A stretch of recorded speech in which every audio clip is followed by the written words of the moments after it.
শীতে নতুন আলু দিয়ে রান্না নিয়ে হাজির হয়ে গেলাম আপনাদের সাথে। আসসালামু আলাইকুম এভরিওয়ান, ওয়েলকাম টু টাইনি হল ফ্যামিলি। ভিডিওটা শুরু করার আগে সবাইকে জানাচ্ছি নতুন বছরের শুভেচ্ছা। আজকের এই পুরো রান্নাটা আমি করব সরিষার তেল দিয়ে। অনেকের কাছে অভিযোগ পাই সরিষার তেল দিয়ে নাকি ফেনা উঠে যায় পেঁয়াজ দেওয়ার পর। দেখেন তো আমার কি পেঁয়াজের দেওয়ার পর ফেনা উঠেছে? একদমই না, তাই না? কারণ তেলটাকে যখন দেওয়া হবে ভালো করে গরম করতে হবে, একটু ফেনা ফেনার মতো দেখা যাবে।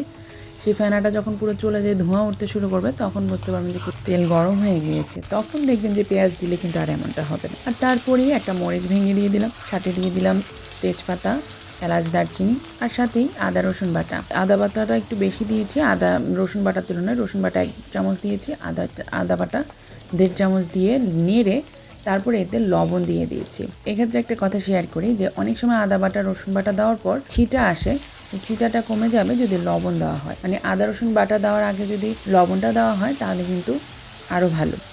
যাই হোক, আমি আগে লবণ দিয়ে নিয়েছি, তারপর হলুদ, মরিচ, একে একে জিরা, ধনিয়ার গুঁড়া দিয়ে একটু পানি দিয়ে কষতে দিলাম। আর সেই সাথে দিয়ে দিয়েছি গরম মশলার গুঁড়া। আর তারপর একটু কষে আসার পর দেখেন কত সুন্দর তেল উঠে গিয়েছে। এই অবস্থায় চিকেনগুলো দিয়ে ভালো করে কষিয়ে নিয়েছি।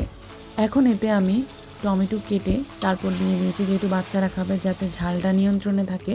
এবার এতে আমি পানি দিয়ে দিব যাতে একটু সিদ্ধ হয়ে আসে, কারণ যেহেতু এটা চিকেন, ব্রয়লার চিকেন, তো সিদ্ধ হতে একটু সময় নেয়, এই জন্য পানি দিয়ে নিয়েছি। যখন একটু তেল উপরে উঠে এসেছে সেই অবস্থায় নতুন শীতের আলু দিয়ে তারপর আবার একটু পানি দিয়ে এটাকে সিদ্ধ হতে দিব।